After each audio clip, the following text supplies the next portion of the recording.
Divine Grace A.C. Bhaktivedanta Swami Srila Prabhupada ki, Iskon Pangacharya Srila Prabhupada ki, Ananda Koti Vaishnava Vrinda ki, Namacharya Srila Haridas Thakur ki, Premsi Gaur Shri Krishna Chaitanya Prabhu Nityananda Shri Advaita Gadadhar Shri Vasadi Gaura Bhakta Vrinda ki, Shri Shri Radha Krishna Gopi Gopinath Chamakund Radhakund Giri Govardhan ki, Vrindavan Dham ki, Mayapur Dham ki, Jagannath Puri Dham ki, Jamuna Maya ki, Gangamaya ki, Tulsi Devi ki, Bhakti Devi ki, Samaveta Bhakti Vrinda ki, Harinam Sankirtan Yagya ki, Vihat Madanga Transcendental Book Distribution ki, Iskon Ireland ki, Govinda Kirtan ki, Iskon Dublin ki, Gaur Premanande, all glories to the assembled devotees, all glories to the assembled devotees, all glories to the assembled devotees, all glories to Shishi Guru and Govardhan.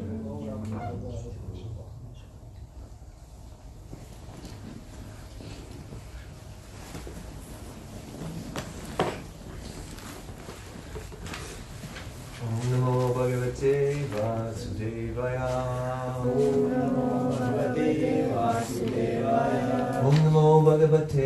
Vasudevaya. Om Namo Bhagavate Vasudevaya. Om Namo Bhagavate Vasudevaya. Om Namo Bhagavate Vasudevaya. So today is Govardhan Puja, so we're worshipping Govardhan Puja today. Very special event. We're also in the month of Kartik as well.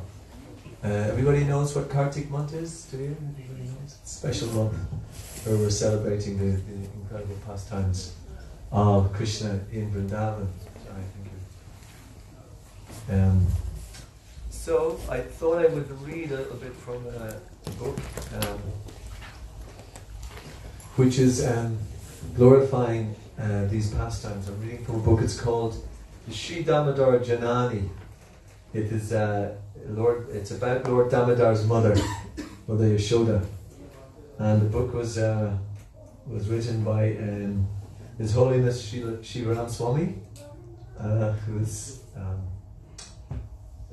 very senior devotee in the Krishna consciousness movement. He used to come here regularly to Dublin, and I remember he used to study every morning for 4 hours every day, and then he used to chant limitless amounts of rounds.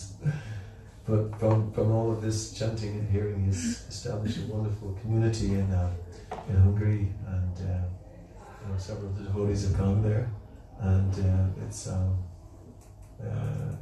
anyway, he also writes these very wonderful books based on all of Srila Prabhupada's inspiration and Srila Prabhupada's writings. In the first canto in the Srimad Bhagavatam, Srila Prabhupada said that if people want to go even further into some of these pastimes that Prabhupada has written about, he encourages them to read some of the books of these acharyas, and this is what Sri Ramaswamy has done. So this book is coming from that. So I'm just going to continue on. I'll just kind of get into it, and if you can listen to it, it'll be nice, really, very sweet. The sequence of events leading to the pastime of Mother Yashoda binding Sri Krishna seems to be similar in whichever day of Brahma the Lord descends. By his own declaration, Krishna appears in every day of Brahma. Sambhavami yuge yuge. I myself appear millennium after millennium. That's in the Bhagavad Gita. Srimad Bhagavatam describes Krishna's pastimes in this day of the Creator. Just after his birth, Krishna was assailed by Putana, a Rakshasi, and favourite of Kamsa. But the Lord foiled her plan to poison him, and by the power of his lips, he sucked the life out of she who posed as his nurse. However, in a display of extraordinary kindness, Krishna gave his would-be killer eternal service in the spiritual world as a nurse. Remembering this pastime in Vidura's company, Uddhava was overcome with emotion and cried out in bliss, "Alas, alas." Anybody guess why would Uddhava cry out like that? Anyone know? Because he was so amazed that even somebody who came with wrong intention to Krishna to poison her, but still she acted as mother. Krishna would only see the good and see as his mother, and therefore Uddhava became completely overwhelmed with emotion because his Krishna was so compassionate. 3 joyful months passed, wherein the Brajavasis did nothing but speak and think about baby Krishna's sweetness and beauty. And when the Lord first rolled over, Mother Yashoda invited all her subjects to participate in the Uttana festival. At that time, Krishna toppled a cart loaded with Nanda Maharaj's heirloom utensils, and in the process killed another demon who became known as Shaktasura, the cart demon. Thus Krishna revealed the unlimited power in his lotus feet. Thereafter, Nanda Maharaj became anxious to perform the name-giving ceremony for Krishna and Balaram, the Namakarana. Just at that time, the great sage Garga Muni appeared to fulfill Nanda's desire. Thus, in the secrecy of a cow barn, accompanied only by family members and the boys' mothers, Nanda Maharaj first heard the name of his son, Krishna. According to the Brahma Vaivarta Purana, a second and public name-giving ceremony was performed in tandem with Krishna's grain-giving ceremony, Annaprasana. We're going to do an Annaprasana this evening as well. For Arjun. Arjun. Very good. That this took place on the 14th day of the bright fortnight of the month of Magha, January and February. From this time on, the brothers were called by their names, and thus the Sankirtan of Krishna's name resounded throughout all Gokula. Krishna, Krishna, Krishna, Krishna, Krishna, Krishna, Krishna, Krishna. That transcendental name quickly revealed to Kamsa the death knell of these demons that he had sent. Hoping against hope, the king dispatched a whirlwind demon called, what was he called? The whirlwind demon? All the scholars? Come on. Dig deep. Srinavarta, the whirlwind. Yeah. Who took Krishna high into the sky with the intention of dropping him. But the Lord displayed his physical strength, and by invoking a fraction of his limitless weight, he made the demon fall to earth, where his soul merged into Krishna's effulgence, just as lightning merges into a monsoon cloud. Mother Yashoda and her subjects still failed to recognize Krishna's true identity. Instead, they thought that their past piety and devotion to Lord Narayan had saved his life and saved them from being separated from him. Yet one day, while drinking his mother's breast milk, Krishna yawned, and to her amazement, what did she see? She saw the whole universe. Yashoda saw the entire universe in her child's mouth. With this display of opulence, Krishna hinted to his mother that it was he who was the cause of victory over the demons. But Mother Yashoda's pure love would not allow her to conceive of such power in her son. Thus, even though tested by the Lord, her prema never faltered or waned. To the contrary, it increased. So what's going on here? Anybody know? What's happening? Krishna's appearing as God to Mother Yashoda. He's appearing like the Almighty, all these universes appearing in his mouth. And then, he's not, Mother Yashoda kind of goes for it a little bit, but then she says, no, this is not God, this is my son, how could this happen? So there's a whole competition going on. Krishna is just testing Mother Yashoda to see what she thinks really. But then she just sees him as her son. So her prema, it's called her prema actually wins out. It's not beaten by the Aishvarya or the opulence and grandeur that Krishna displays. So this is what Krishna wants. This is why he goes to Vrindavan. This is why he's in Vrindavan. And this is what Vrindavan is. Through his pastimes, Krishna repeatedly revealed his awesome potencies, the Aishvarya Shakti. But the Vrajavasis, like Mother Yashoda, were so overwhelmed by love for him that they could not entertain the idea of his godhead. Instead, they thought that it was God who repeatedly saved Krishna from danger. And so with their undiluted piety, they continued to pass his tests of love and set the bar of loving devotion for all devotees for all time. Having thus tilled the fertile soil of the Vrajavasis' spontaneous love, Krishna then sowed that soil with many seeds of exceptional pastimes. Day after day, those seeds sprouted into graceful creepers that embraced the nimble tamal sapling of Gokula and quickly flowered to fill the village with the enchanting fragrance of their sweetness. Parikshit Maharaj had heard of these nectar-saturated sports of Krishna from his mother, Uttara, and from his grandfathers, the Pandavas, and he knew well that hearing these pastimes was especially conducive for awakening attachment, ecstasy, and finally love. Shukadev Goswami goes on to say,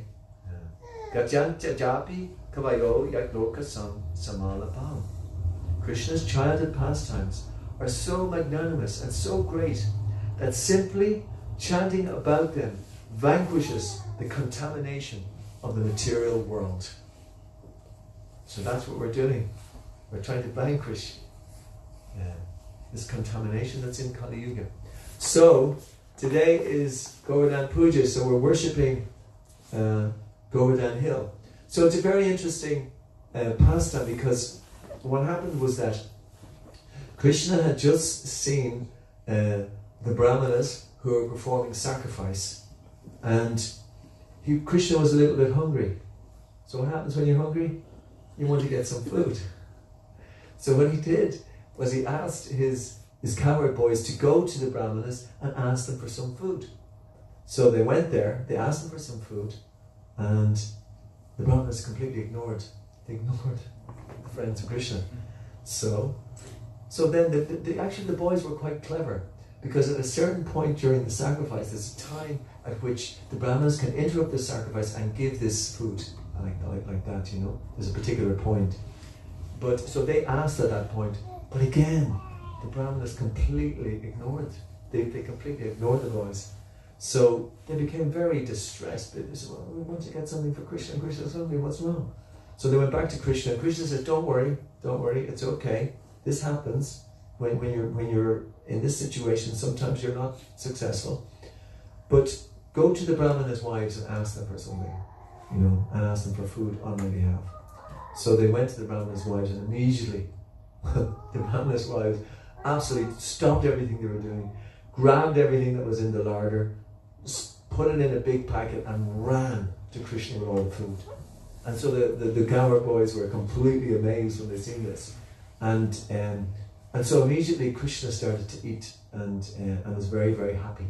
And actually what happened then was that quite an amazing thing happened. This just shows you what happens here in Goloka, is that all the Brahmanas' wives, they want to forget about their husbands and just stay there all the time with Krishna. They just wanted to give up everything. When Krishna says, no, you cannot do this. No, you can't. Go back, you know, because Krishna's only a little boy, you know, he's only 6 or 7 years old. He says, no, go back now and just look after your husbands, do what you can, and they will be satisfied then when you do that. So anyway, when they went back, eventually they reluctantly went, and then the Brahmanas, they realized how foolish they were. You know, the Supreme Personality of Godhead is here, and we didn't give him some food when he asked, because they were afraid of Kamsa. So that is a perfect example of how we should act when we should act spontaneously when Krishna is asking something. But what happened next was that Krishna then went home, and then he saw Nanda Maharaj, and he was making all this sacrifice, you know. And Krishna went over. He was a talkative wee boy, so he went over and he said, "What's happening here? Why are you doing this?" And Nanda Maharaj thought his son couldn't understand, so he just forgot about it, and he just kept on doing, you know, working away and making the sacrifice and whatever. And then Krishna got a bit annoyed. He said, "Oh, hold on. Well, why are you doing this? I mean, you don't keep any secrets. I'm your family. You can tell me." And so Nanda Maharaj, okay, well, I'll tell you what we're doing. Because Indra gives us rain and because we're farmers, and you know, we need the rain for the soil and the crops. Therefore, we offer this every year to Indra, and so that's what we're doing. We're doing the Indra Puja, and so Krishna said, "There's no need to do that. You know, there's absolutely no need to do that." And he said, "There's no point in worshipping the demigods. You know, there's no point. Why worship the demigods? Because whatever boon they can give you is only temporary. You know, it's temporary. It's only going to last in this lifetime. You know." So this is that's one reason. Second reason is that anyway, I'm the person who gives the power to the demigods to do this anyway. That's what Krishna says in Bhagavad Gita. He empowers the demigods in which to fulfill the desires of the people who worship them. So Krishna's actually making a little kind of a note here for people, that if you want to experience eternal result, then you worship Krishna. If you want to get something here in this material world, maybe you might go to the demigods. It's not a great idea, but if you do, that's all they can give you. They can only give you something which might make you rich, might make you famous, might get you a beautiful wife, a beautiful husband. That's only going to be temporary. As soon as you die, that's gone. So Krishna is kind of making this point. It's a very, very important point, because we need to get eternal activity with Krishna. We need to experience this eternal relationship that we have with Krishna. We need to get some handle on the fact that we're eternal and that we're not temporary. This is only a kind of a temporary covering that we're all living in.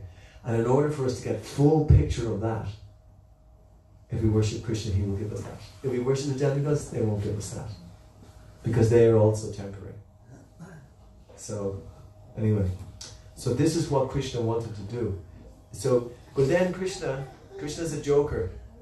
He started to say this, it's called the karma mimamsa philosophy. He says, no, there's no need to worship the demigods, no need. Sure, just, if you do your duty, by karma you'll get your results. So don't worry about it, karma will come. And of course Krishna is the God, Krishna is God, so he's in control of karma. But anyway, so basically Krishna was being ironic here. He was using irony. And anyway, that's another story. So, but Nanda Maharaj wasn't completely taken by it. He said, no, we have to do it. It's important to worship the demigods. So therefore, what we'll do is we'll make you a sacrifice to offer to Govardhan Hill, and then we will continue with our sacrifice. And then Krishna says, no. What did he say? He said, no. He was telling his dad. He was very insistent. He said, no, we're devotees. We should worship Govardhan Hill, and we should worship what else? We should worship the cow. Exactly. So this is the importance of worshipping the cows and looking after the cows. And we can see your daughter there was saying cow, cow on the altar. So this is why the importance of worshipping the cows is there, and that is part of our remit. As servants of Krishna, we should also be looking after the cow. We should do everything we can to protect the cows. Just like in Innisrath, we have 5 cows which we're protecting. They will live until their full natural life. We will not kill them, ever. And we will also maybe give them some, maybe we'll get some milk also. We have some cows, hopefully we will breed, and then we will give our deities some of the milk directly from protected animals. So this is very important part of our dharma, and we're here in the West. The West is where cow killing goes on all the time. We should not allow this. We should try to at least show a good example. So this is our dharma. So we will try in the next so many years ahead. This is what we're going to try to do, and we've already started on Innisrath. So it's a great success. So Krishna said that we should worship the cow, and we should worship Govardhan Hill. And so what happened is then they had a big festival. They had a big festival. And not only was the festival there, but the Gandharvas and all the demigods, they all showered flowers in the festival. And they had so much prasadam that they offered. They had gulab jamans and sweet rice and kheer and halva and very nice, what else did they have? Tell me, what else did they have? Samosas, yes, lots of samosas. Pakoras, what else? Kachoris, yes. Sweet chutneys, yeah, many chutneys. Halva. So they had all of these wonderful things which they offered to Govardhan Hill, and Krishna then became as big as Govardhan Hill and devoured everything. And then he said, I'm still hungry. He said, Anior, I want more. So and then everyone was mortified, they didn't know what to do. But then eventually someone gave Krishna what? A tulsi leaf. And then Krishna was satisfied. He became happy. Krishna became happy, the cowherd boys were happy, all the residents of Vrindavan were happy, the demigods were happy, but one person wasn't happy. Who was? Indra. Right. So, the thing about Indra was that Krishna knew that Indra was going to would have his nose put out, as they say. Because Krishna was doing this deliberately.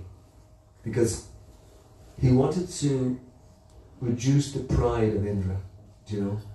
Because Indra was the, he's the head honcho in that sense. He's looking after all the rainfall and everything. And so people are worshipping him. But Indra's still Krishna's servant. So he wanted to show Indra some humility. So what happened then is Indra became very annoyed, Because, when you can think about it, it's only a small little place in Vrindavan, and suddenly Indra then comes up with the Samvartika clouds, which are there at the time of destruction, So he's taking a big weapon just to get these little coward boys and whatever. But he became, and even Indra's servants, they became worried. They said, "Oh, listen, we're not going to go there. This is Krishna. We don't want to go and attack Krishna." And but Indra said, "No, don't worry. I'll follow you. I will come with my weapons. I'll have my thunderbolt. Don't worry, I'll be behind you." So he followed them, and they all went, and they started to rain down all this masses of ice particles, and absolutely, we have some example of torrential rain, but this was absolutely a typhoon or a hurricane level 5, whatever it is.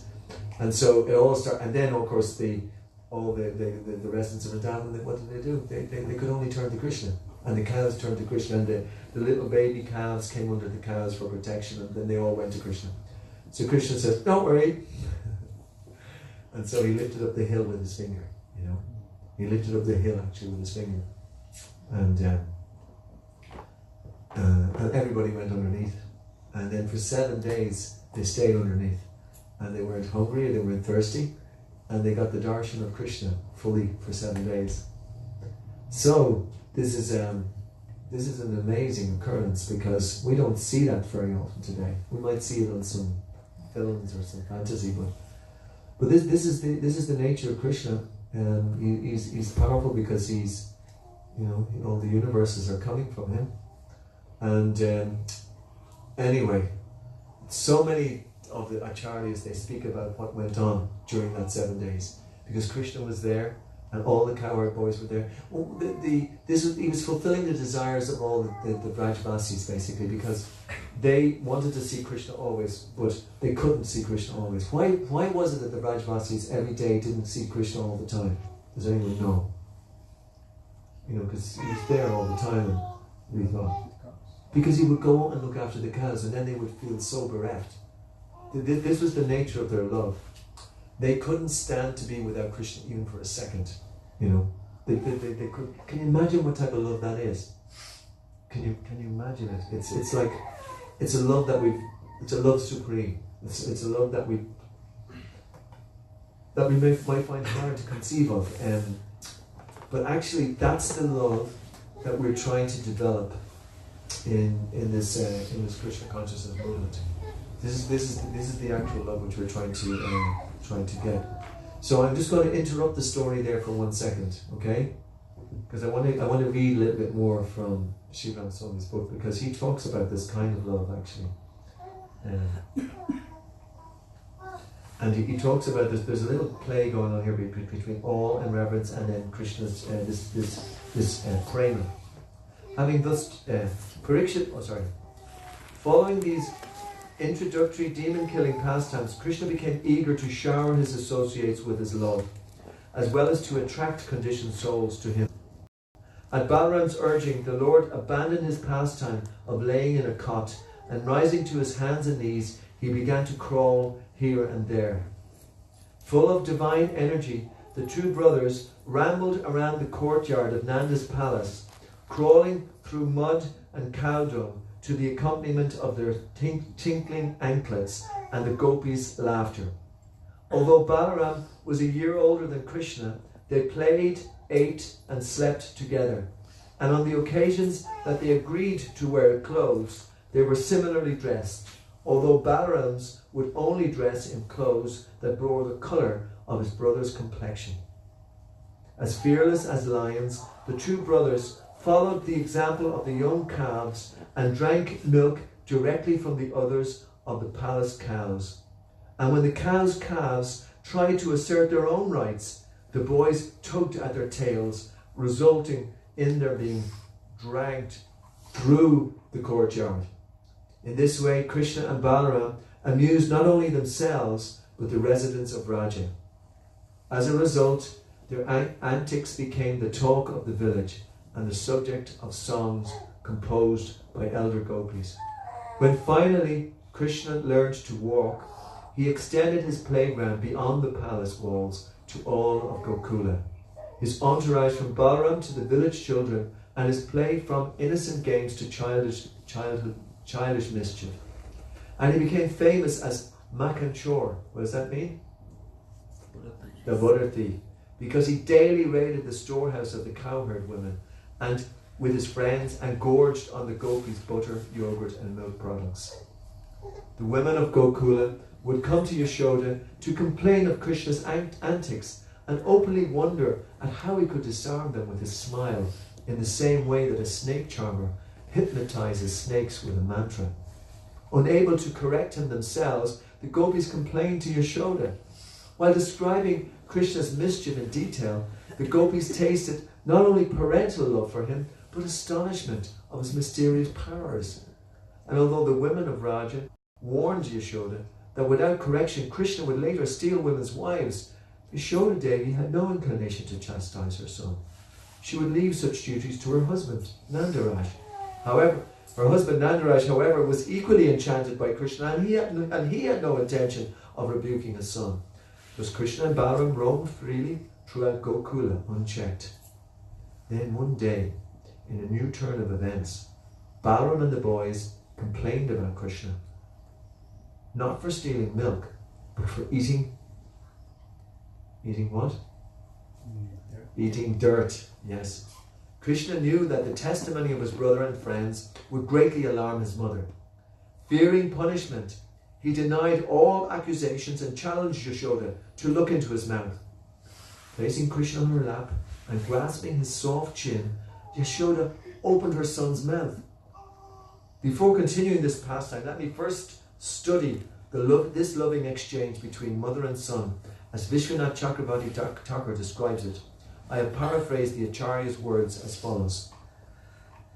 This is an interesting thing that which Sri Ram Swami Maharaj is doing here. He's taking us into another realm, because there is great seers who are actually seeing this all of the time. They're actually there present in Gokula, even while they're here in this world. They're not actually of this world, you know. They're only concentrated full 100% on what's happening in Vrindavan.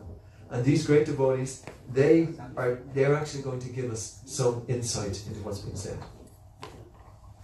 Mother Yashoda scolding Krishna for eating dirt and his fear of her reprimand are both impetuses for stimulating their mutual love. Krishna could have taken shelter of his divinity, Aishvara Shakti, and thought, I am God, who can harm me? But that would have impeded his tasting the sweetness of Yashoda's parental love, so he responded to her anger by full absorption in childish fear. The Lord's affection for his devotees, Bhaktavatsala, by which he succumbs to his devotees' every wish, is his most wonderful and overriding quality. This quality dominates his character more than truthfulness, mercy, and so on. It is the crown jewel of attributes. Yet while Krishna would have to surrender to Mother Yashoda, he still wanted to avoid a thrashing. In order to fulfill these desires, the Aishvara Shakti manifests the universal form within his mouth to distract Yashoda from the actual issue at hand, Krishna eating dirt. Srila Prabhupada calls the pastime of Krishna eating dirt the most wonderful of his pastimes. Why? Because it demonstrates how pure love overcomes thoughts of divinity. How love convinces Mother Yashoda that Krishna is just her child, and how love's attractiveness induces Krishna to renounce his supremacy. Now let us return to the pastime itself.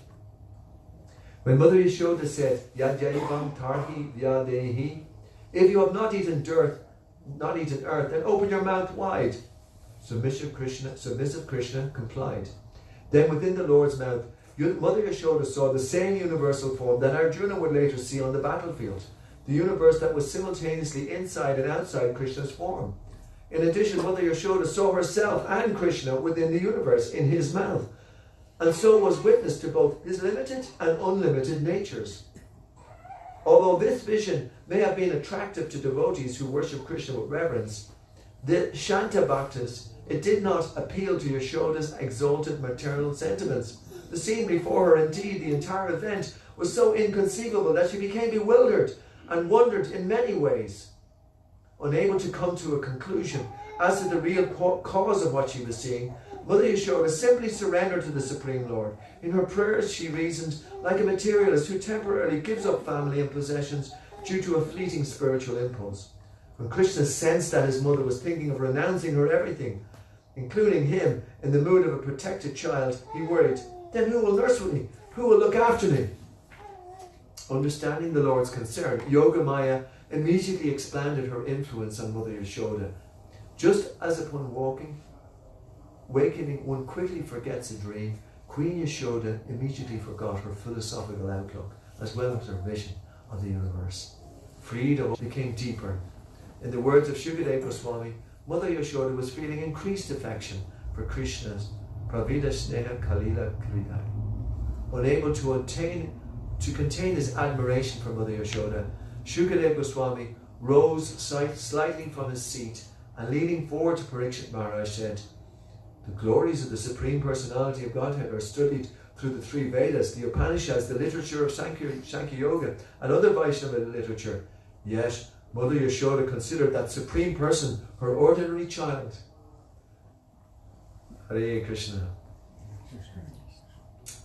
So these are different activities that are going on all the time, but Krishna eventually was holding up the hill for 7 days, and then Indra began to get what was happening. He began to see, I've made a big boo-boo here.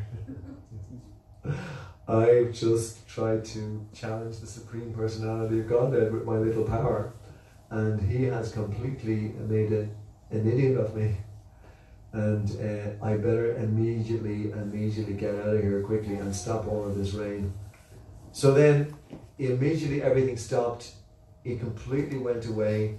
Krishna saw that everything had stopped, and what he did was he replaced the hill where it was, and after all the people had left. And then again they just glorified Krishna again and again. All the flowers came from above, and everybody was just incredibly, happy to see Krishna. And they wondered, who's this person? But they still just saw him as their little son. And so they continued to enact the different pastimes with Krishna. But then what happened though was, they started to wonder, they started to think, who is this person that's doing all of this? And is it some great demigod? Is it even the Supreme Personality of God himself? But actually,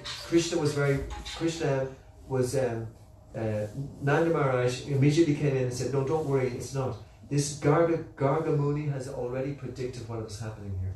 Krishna he's this amazing personality. He comes at different times, at different places, and he performs these pastimes. He is, in fact, more than likely, he might be coming as an energy of Narayan, but we don't know, but it's foretold. So the coward men, then they became satisfied and pacified again, They just got a glimpse again, just like Mother Yashoda. They thought, who's this person?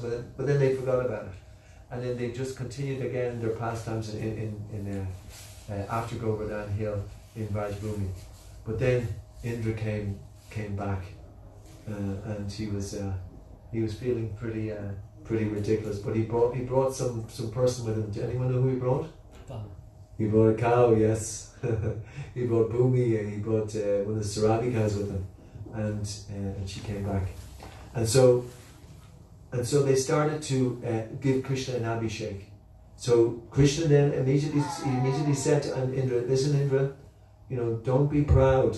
If you become proud like this, you will not be able to perform your activities. And so Indra then again started to pour Ganga water, and they understood it was God, And even some of the Brajvasis got a little glimpse of what was going on, and they sort of kind of looked around and they saw this amazing person, just like when Lord Brahma appeared. They saw, who's this person with 4 heads that's worshipping Krishna?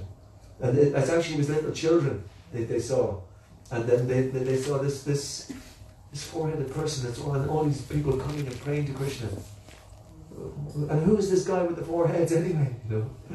And so it was Aishwarya was just impinging a little bit on the majority of the sweet mood in Vrindavan.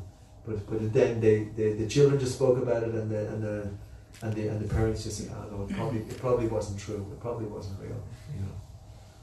So these are some of the pastimes that go on in Vrindavan, and so we as devotees, we're trying to understand God in many ways.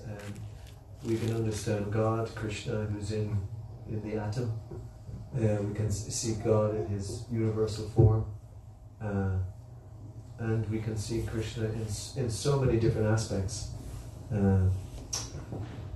But we spend a lot of time hearing and chanting about Krishna's very intimate details. After we study Bhagavatam, it is considered that the best method to approach Krishna in this age is to strenuously study Bhagavad Gita, every day. Read Bhagavad Gita every day, because if we do that, then we will get some understanding. Krishna is speaking through, like he was speaking to Arjuna, and he's giving instruction how to live properly in this life.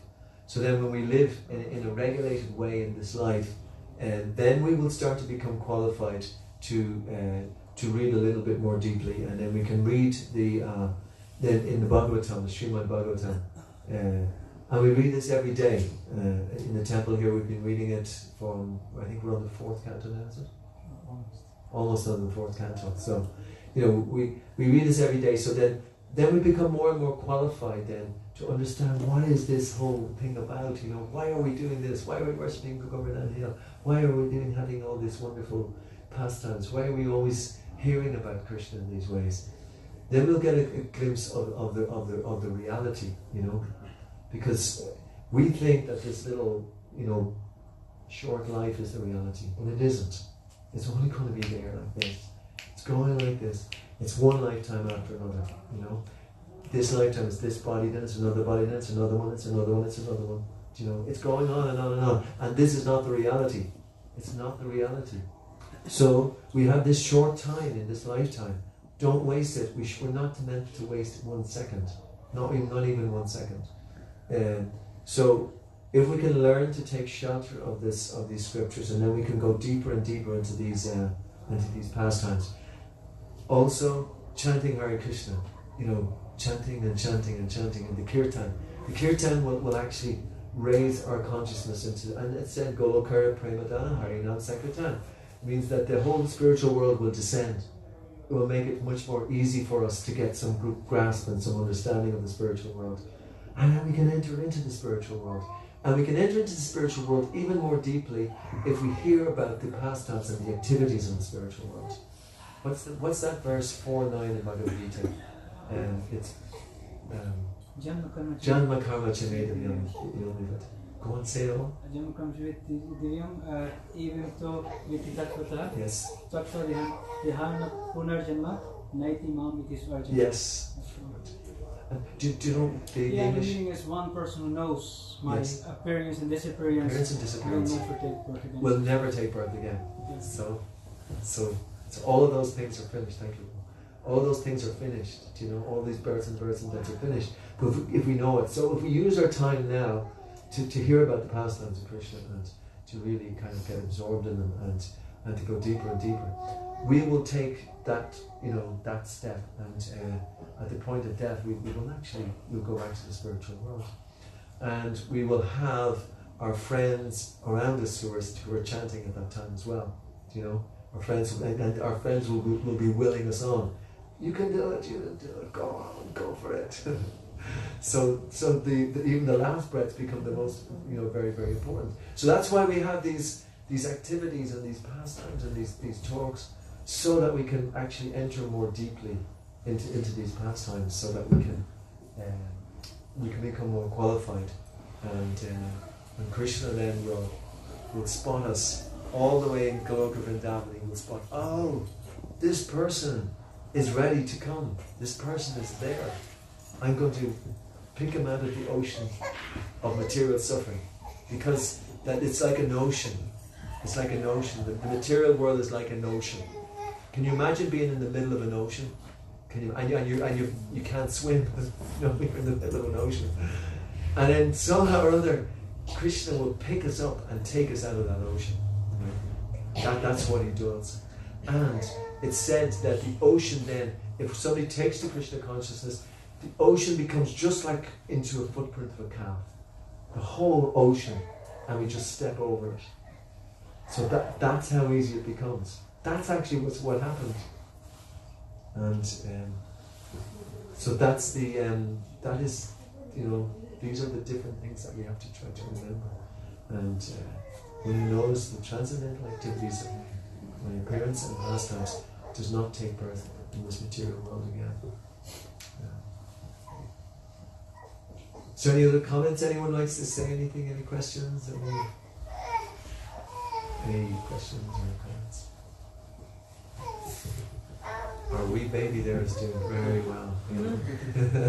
It's lucky it's Damodar time, because he must be big man. So what we will do next, actually...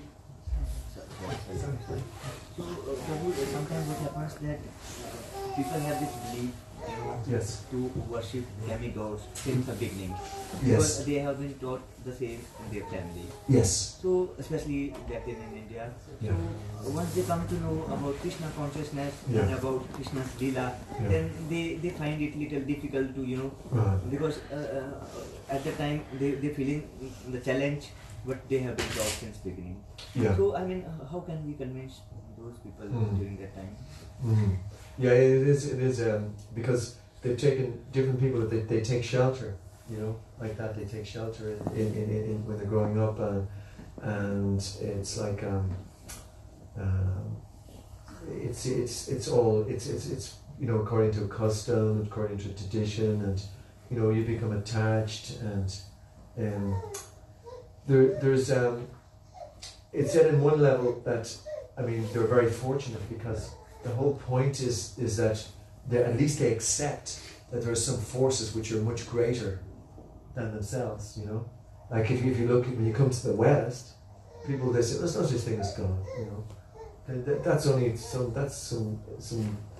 sentimentalists, and they completely disregard, I'm not saying everywhere in the West, because there's also very good spiritualists in the West as well, but it tends to be more room for that type of disregard of any god. So in that sense, worshipping a demigod is good because it gives you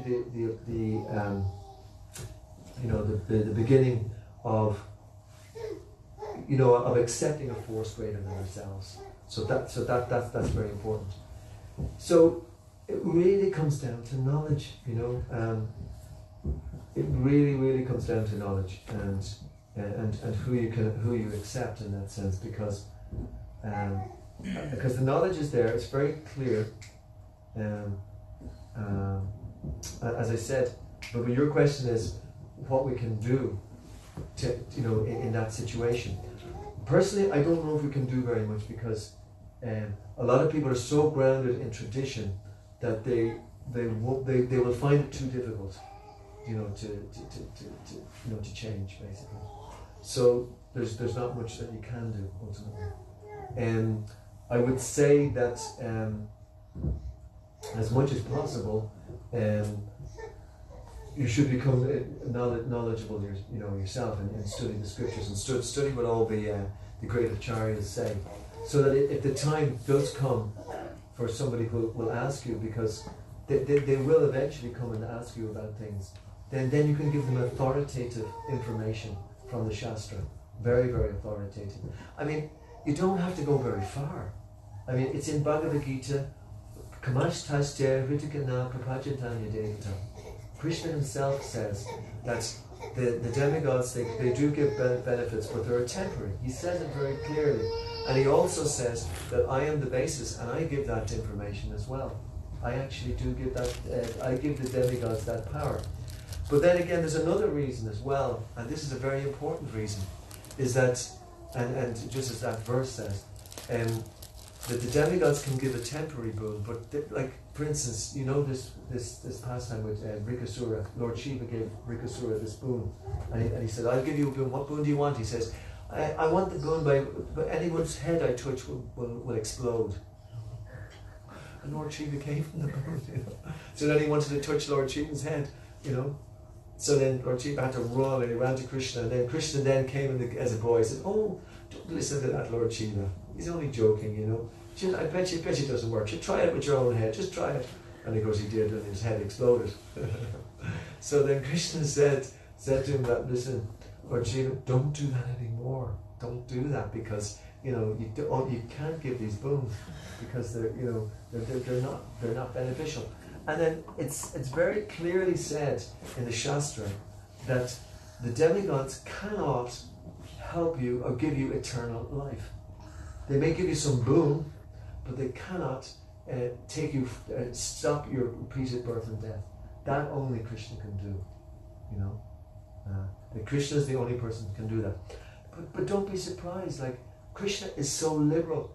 He's so liberal.